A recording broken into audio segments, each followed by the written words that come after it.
სახელითა მამისათა და ძისათა და სულისა წმინდისათა. ამინ. დღევანდელი ჩვენი მსახურება ეს ერთ-ერთი უიშვიათესია, როდესაც სიმართლე გითხრათ არაფრის თქმის სურვილი არ მაქვს. იმიტომ რომ თვითონ მსახურება იმდეს მეტყველებს, იმდეს ამბობს, იმდეს განგვაცდეინებს, რომ სიტყვა ზედმეტიც არის. ასე დროს უბრალოდ ვალდებულების გამო იწყებ ადამიანის საუბარს და რამდენად სწორია ან რამდენად გამოდის, რამდენად საჭიროა, ეს კიდე სხვა საკითხია. თვითონ ეს მსახურება, როგორც ხშირად გვითხოვს, ძალიან უნიკალურია, იგი ძალიან ღრმა ფესვები აქვს ამ მსახურებას, პირველ შეწირულის ლიტურგიას, იცით რომ ამ დროს წირვა არ აღესრულება კვირას შეწირული ძღვენით ვეზიარებით. ეს მსახურება ალბათ მეხუთე საუკუნიდან მაინც მომდინარეობს, მეხუთე მეექვსე. ეს ის პერიოდია, როდესაც მორწმუნეები გადიოდნენ რა, უпроსორეთ საიდან მომდინარეობს ეს, მორწმუნეები მიდიოდნენ რა დიდ მარხვაში, შორს უდაბნოებში გადიოდნენ, სადაც ღვთისმსახურება არ ტარდებოდა, მიჰქონდათ წმინდა ნაწილები. და შემდეგ ეს პირველ საუკუნეებში და როდესაც შემდგომში ეკლესია გახდა სახელმწიფო რელიგია ბიზანტიაში და აღარ იდევნებოდა, ეს ტრადიცია ამგვარად დამკვიდრდა, რომ დიდ მარხვაში, როცა წირვის აღსრულება არ ხდება, იმიტომ რომ წირვა სადღესასწაულოა და დღესასწაული დიდი მარხვის პერიოდში შაბათ-კვირის გარდა არეგების, ის სადღესასწაულო განწყობა. ამიტომ ეს მსახურება იქნა დადგენილი, რომელიც დღეს გრიგოლ დიოლოგოსის სახელითაა ცნობილი, რომლის ხატიც ბრძანდება თქვენ წინ.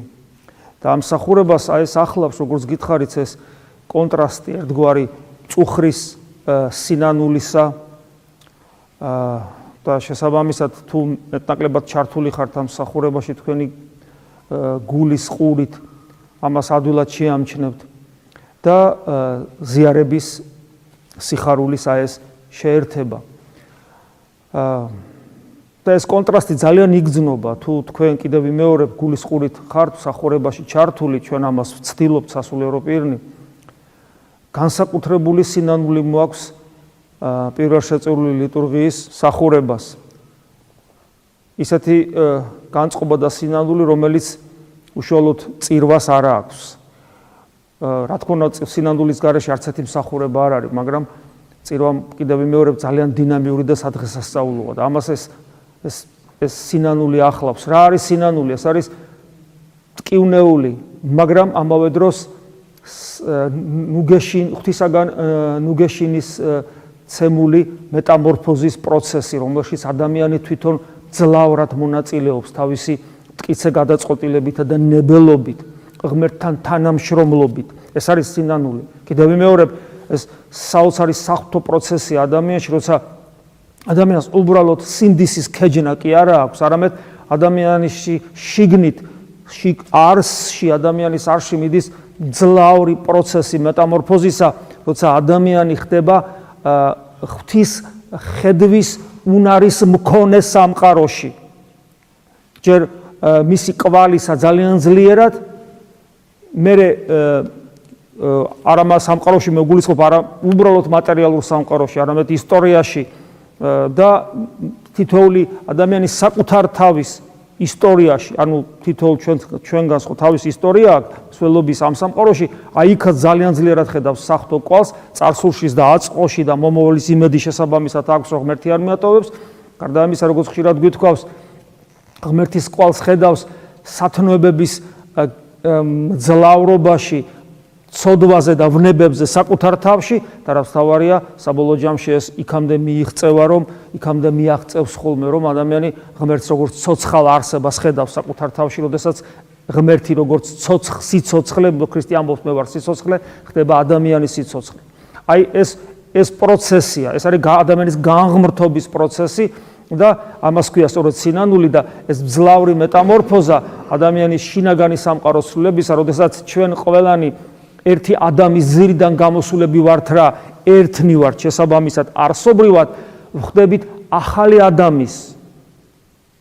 ქრისტე ხო ადამიანურად ადამიანური პიროვნება ხო არ მიუღია, ის ზოგად ადამიანური ბუნება მიიღო და ამ ბუნებაში მოგვიწოდა, ხელები გაშალა ჯვარზე და მოგვიწოდა, რომ ყველანი გავერთიანებულიყავით მასში, ძველი ადამიანიდან გადავსულიყავით მასში, გავხდარიყავით ახალი ადამი და აი ეს პროცესი ჩვენში ახალი სიცოცხლის დაწყებისა. ეს პროცესი სწორედ იწოდება სინანულად, ეს არის განსაცვიფრებელი მეტამორფოზა ადამიანისა და აი ამ მეტამორფოზაში, რომელიც ღვთის მადლით აღესრულება, ადამიანი ღებულობს თავად დიდ მონაწილეობას, თანამშრომლობს, თანამუშაკობს, როგორც პავლე მოციქული ამბობს, თავად ღმერთთან. და აი ეს პროცესი არის ჩვენი თამდები სულ, მას შემდეგ რაც მოვეკეცით იქიდან მოყოლებული. თუ ეს პროცესი გაჩერდა, ეს დინამიური პროცესია, მუდმივი ზიახსვლისა. თუ ეს პროცესი თავის დაცემებით, წამოდგომებით, მაგრამ მაინც მუდმივი ზიახსვლისა, თუ ეს პროცესი გაჩერდა, რა სიმაღლეზეც არ უნდა იყო. უმაღლეს ქერუბიმზე მაღლა ხო არ იქნებით და ნახეთ რა დაემართა. სატანად გადაიქცა. რომელი წმინდანის მსგავსიც არ უნდა იყო. როგორც კი გაჩერდება პროცესი მეტამორფოზისა, იმ წამსვე ადამიანი დაენარცხება. ხშირად გვითქვავს, ხო კალმახს გავს ადამიანი. კალმახი რო ჩანჩქერში ადის, რაც არ უნდა ღონივრად მიდიოდეს და რაც არ უნდა ძლიერი იყოს ეს კალმახი და რაც არ უნდა მაღალ სიმაღლეზე ავედგეს ჩანჩქერისა, როგორც კი გაჩერდება იმ წამსვე დაენარცხება დაბლა. რაც ზემოთ არის, რაც უფრო ზემოთ არის, უფრო ძლიერად დაენარცხება. გაჩერება არ შეიძლება. რა თქმა უნდა ეს გმირობას მოითხოვს, მაგრამ ეს ალამაზებს ადამიანის ცხოვრებას. ეს შინაარსიანს ხდის და შემოქმედებითობით ახსავს ეს ჩვენს ცხოვრებას. ეს არის ქრისტიანობა. და აი და სინანულის ეს პროცესი ტკივილსაც უკავშირდება, მგლოვარებას უკავშირდება, იმიტომ რომ ვინ გვებრძვის ამ გზაზე. დღეს მოდაშია საერთოდ ეს ეკლესიას რო ებრძვიან ეს სიტყვები, რაც ხშირად მithქვას, რომ მე ძალიან არ მიყვარს, იმიტომ რომ ჩვენი მხრიდან იქნებოდა ღვთისადმი უმადურობა. დღეს საქართველოში ქართველებმა რომ ვთქვათ, ქრისტიანებმა რომ ვთქვათ, რომ დღეს ჩვენ გვებრძვიან. არავინ არ გვებრძვის ჩვენ დღეს საკუთარი თავის გარდა. და ეს და საკუთარ მაგრამ ეს სულაც არ ნიშნავს, რომ მაგარი შეღავათი გვაქვს. საკუთარი თავის ბრძოლა ჩვენსავე არჩევანზე რომ ვიყოთ ქრისტესნი, ეს ბრძოლა ყველაზე საშინელია. ნებისმიერ მტარვალზე და ნებისმიერ ჯალათზე უარესია საკუთარი თავი, ნებისმიერ დემონზე მზაკვარია საკუთარი თავი, რომელიც შენსა და ქრისტეში უადგება შენს არჩევანზე, რომ უფალო შენთან მინა და აი ამ შენს არჩევანსა და ქრისტეში უადგება ეს საკუთარი თავი. და ეს პროცესი ტკივნეულია და სწორედ ასეთი მსახურების დროს ყველაზე მეტად განიცდება, როგორ გინდა შენი არჩევანი რეალიზდეს, შენ შიგნით როგორ გინდა ქრისტეს შეხვდე, თუ პატარა გამოცდილება მოგცა ღმერთმა ოდესმე, როგორ გინდა რომ ეს გაცოცხლდეს შენში და როგორ ეწინააღმდეგება ამას შენივე დაცემული ბუნება და აი ეს წინააღმდეგობა როგორ ტკივილს იწვევს, როგორ გლოვარებას იწვევს. და აი ამის მერე უცებ ხდება ზიარება ქრისტეს ხორცსა და სისხლთან, რომელიც როგორც ძლიერი საღვთო ენერგია შემოდის შენში, თუ მანამდე მართლაც სინანული ცდილობდი სწრაფვას ღვთისაკენ და უცებ როგორ გაძლევს სიხარულს, ძალმოსილებას, იმედს და როგორ გადაყრის ამ ღრუბლებს მგლოვარებისა და როგორ გამოანათებს მზე. აი ეს კონტრასტი ახასიათებს ამ მსახურებას და ყველა ის ადამიანი, ვინც ცდილობს გულისყურით იყოს ჩართული ამ მსახურებაში, ღირსი გახდება ამგვარი კონტრასტის საკუთარი თავში დანახვისა და გამოცდილება, საკუთარ გამოცდილებად გადააქცევს. ასეთი კონტრასტის დროს, როდესაც ქრისტეს სისხლს და ხორცს იღებდა, ჭეშმარიტად ადამიანი ღმერთს ეზიარება, იმიტომ რომ მართლაც საოცარი სიხარული და იმედი შემოდის და იმედი შემოდის შენში. ასე დროს კიდევ ერთხელ აცნობიერებ, თუ რატომ ვარ ჩვენ ეკლესიაში და რას ნიშნავს ეკლესია. რა არის ეკლესია? რომ ეს ქრისტეს მისტიური სხეულია, რომ ეს თავად ქრისტეა, მის სხეულში, რომლის თავი თავად ქრისტეა და რომ ერთადერთი მიზანი ხშირად კი არა, სულ ვამბობ ამას, ერთადერთი მიზანი ჩვენი ეკლესიაში მყოფობისა ეს არის ქრისტე. და როგორც კი ამას აცნობიერებ, მე ხედავ როგორ უყურებენ ეკლესიას, რა დღეში აგდებენ ეკლესიას, როგორ ძიძგნიან ფიზიკურად რო ძიძგნიან, საერთოდ ისტორიაში ეს გასაგებია, თუმცა დღეს საქართველოში ამ მხრივ კიდევ ვიმეორებ, ჩვენ ხმის ამოღების უფლება არ აქვს, უმადურნი ვიქნებით, იმიტომ რომ ჩვენ დღეს არავინ არ გვდევნის, მაგრამ სოფხედელობრივად, იდეოლოგიურად რა თქმა უნდა იბრძვიან ჩვენ წინააღმდეგ. და არა მარტო აშკარა მტრები, არა მარტო გარეშე ძალები, არამედ თვით ეს ადამიანებიც, რომლებიც კეთილგანწყობილი არიან ეკლესიისადმი, ჩვენი სამშობლოსადმი და ფიქრობენ, რომ ეკლესია ძალიან მნიშვნელოვანი, უკაცრავა და აქსესუარია ჩვენ ეროვნულ სახელმწიფოში. დიახ, ესე ფიქრობენ. ეკლესია აქსესუარია ასეთი ადამიანებისათვის, ჩვენს ეროვნულ სახელმწიფოში, იმ ადამიანებისათვის, რომლებსაც სახელმწიფოებრივი დამოუკიდებლობა და ეროვნულობა უმაღლეს ღირებულებად მიაჩნია.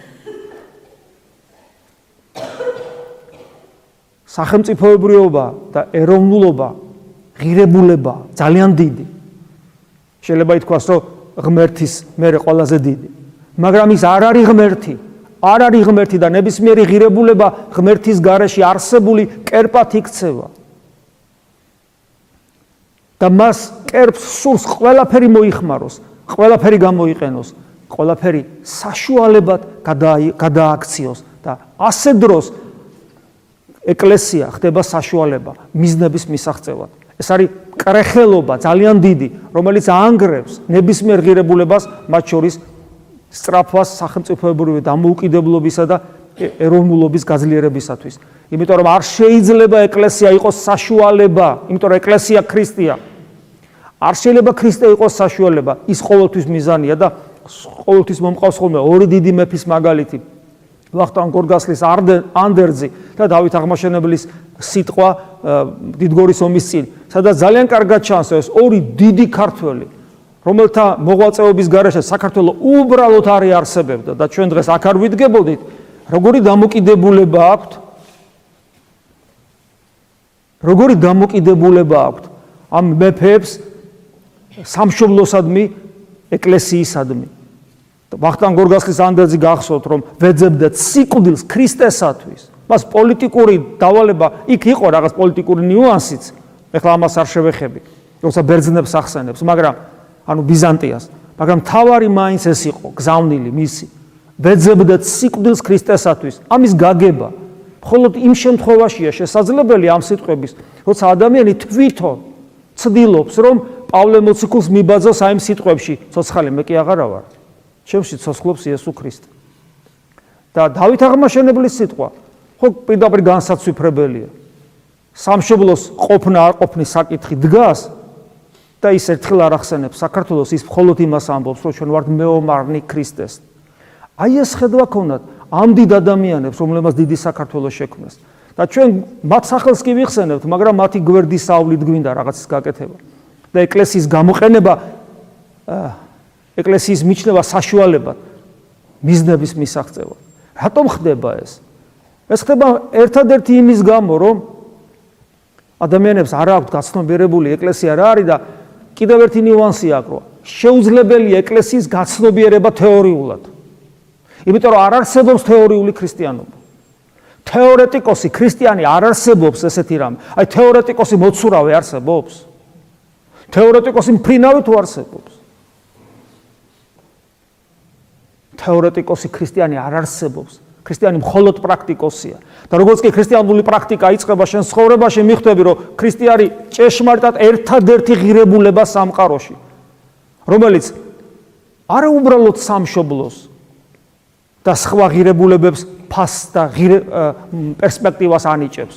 უბრალოდ დედამიწას, რომელიც მზესთან ერთად არსებობს, როგორც ცოცხალი პლანეტა, დედამიწას არსებობას ანიჭებს პერსპექტივას. აზრს აძლევს. ქრისტეს გარეშე არაფერს აზრი არ აქვს.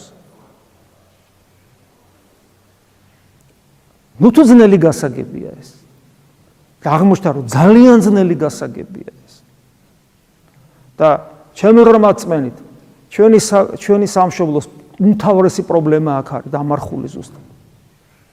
რა თქმა უნდა, ეს პრობლემა შემოსულია ჩვენშიც ეკლესიის წიაღშიც და ჩვენს პრობლემას გვიქმნის და ჩვენს გვართმევს ამ სწორი ხედვის უნარს. მათ შორის ყველაზე სამწუხარო ის არის, რომ იერარქიას გვაქვს ეს პრობლემა. და ასე რომ ერიდან ბერიდან დაწყებული ეს უმთავრესი პრობლემა ჩვენ წილ სახეზეა, რომ ჩვენში არ არის ჩვენს მიერ ვერ ხდება იმის გაცნობიერება, რომ ქრისტე არის ერთადერთი ღირებულება, ეკლესიაში ვართ მხოლოდ ქრისტესათვის და არ შეიძლება ეკლესია შესაბამისად ეკლესიური სტრუქტურები არ შეიძლება იყოს საშუალება მიზნის მისაღწევად, ეს არის მიზანი ზუსტად. და აი ეს ყველაფერი თითოეულ ჩვენგანში თუ არ გაცოცხლდა, მაშინ ეს ყველაფერი თეორიად დარჩება. თვითონ აი ქრისტეც საოცარ მაგალითს იძლევა. ალბათ გახსოვთ, რომ ქრისტე როცა მოღვაწეობს ხორციელად მიწაზე, ის არასოდეს არ ეძებს რაოდენობრივ მაჩვენებელს თავისი მოღვაწეობისა. რომელსაც მოციქულები ვერ იგებენ, რატო აიქცევა უფალი ესე და შინაგანი ჯანყიც კი აქვს, რომ უფალო ეს რა თქვი, ეს რა უთხარი ხალხს. უფალი ისეთ რამეს ამბობს, რომ არ ვიცი რა, რომ აბსოლუტურად ლოგიკურად მიატოვეს ზოგიერთმა მოწაფემ ქრისტე. მოწაფები რო ტოვებენ, ლოგიკურად იქცევიან, იმიტომ ისეთ რაღაცას ამბობს, ეხა და მოციქულებს კიდევ ვიმეორებ შინაგანი ჯანყი აქვს. უფალო ეს რა უთხარი, ძლივს ერთი კაცი მოგროვდა და ისევ წავიდნენ, ეს რა თქვი და გახსოვთ ხო უფლის საოცარი პასუხი, კი არ განუმარტა. კი არ უფიქრია რომ აუ ეხლა ესენი წავიდნენ და ეს 12 მოციქულიც არ გამექცეს და არა შვილებო იცი რა მე რო ეს თქვი ეს ვიგულისხმე. უფალი საოცარ რამეს ეუბნება, თქვენც ხო არ წახვალთ. რატო აკეთებს ამას? იმიტომ რომ აი რაც პეტრე მოციქულმა უთხრა, აი ეს უნდა უფალს. პეტრე მოციქული რას ეუბნება, რომელიც ვერ იგებს, როგორც ხომა ვერ გაიგო. საწავალთ, შენთან მარადიული სიცოცხლეა. აი ეს არის უმთავრესი.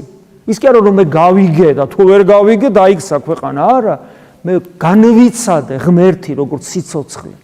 იესო ქრისტე როგორც სიცოცხლე განვიცადე. შესაბამისად სიცოცხლეა ხო? სიცოცხლის გარშე არაფერი არ არის. ესე იგი ერთადერთი ღირებულება არის ქრისტე. ერთადერთი სამყაროში, იმიტომ რომ სიცოცხლეა. სხვა სიცოცხლე არ არსებობს.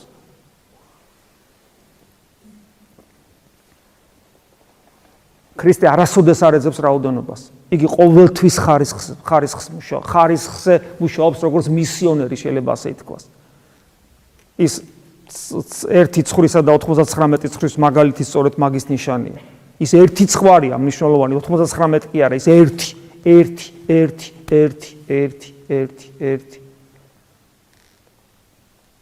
რა თქმა უნდა ჩვენ ეს იდეალია, ჩვენ არც ერთი არა ვართ ქრისტეები და არც ერთ სასულიერო პირი მსგავსი არ არის.